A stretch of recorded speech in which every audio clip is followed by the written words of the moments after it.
ఆపత్కాలమందు యెహోవా నీకు ఉత్తరమిచ్చునుగాక. యాకోబు దేవుని నామము నిన్ను ఉద్ధరించునుగాక. పరిశుద్ధ స్థలములో నుండి ఆయన నీకు సహాయము చేయునుగాక. సియోనులో నుండి నిన్ను ఆదుకొనుగాక.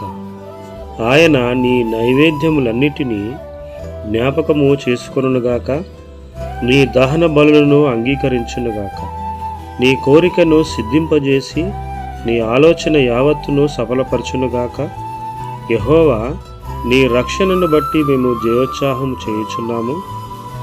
మా దేవుని నామమును బట్టి మా ధ్వజము ఎత్తుచున్నాము. నీ ప్రార్థనలన్నీ యెహోవా సఫలపరచునుగాక. యెహోవా తన అభిషక్తిని రక్షించునని నాకు ఇప్పుడు తెలియను. రక్షణార్థమైన తన దక్షిణ హస్త బలము చూపును. తన పరిశుద్ధాకాశములో నుండి ఆయన అతనికి ఉత్తరమిచ్చును. కొందరు రథములను బట్టి కొందరు గుర్రములను బట్టి అతిశయపడుదురు. మనమైతే మన దేవుడైన యెహోవా నామమును బట్టి అతిశయపడదుము. వారు కృంగి నేల మీద పడి ఉన్నారు. మనము లేచి చక్కగా నిలుచున్నాము. యెహోవా రక్షింపుము. మేము మొరపెట్టున్నప్పుడు రాజు మాకు ఉత్తరం ఇచ్చునుగాక. ఆమేన్.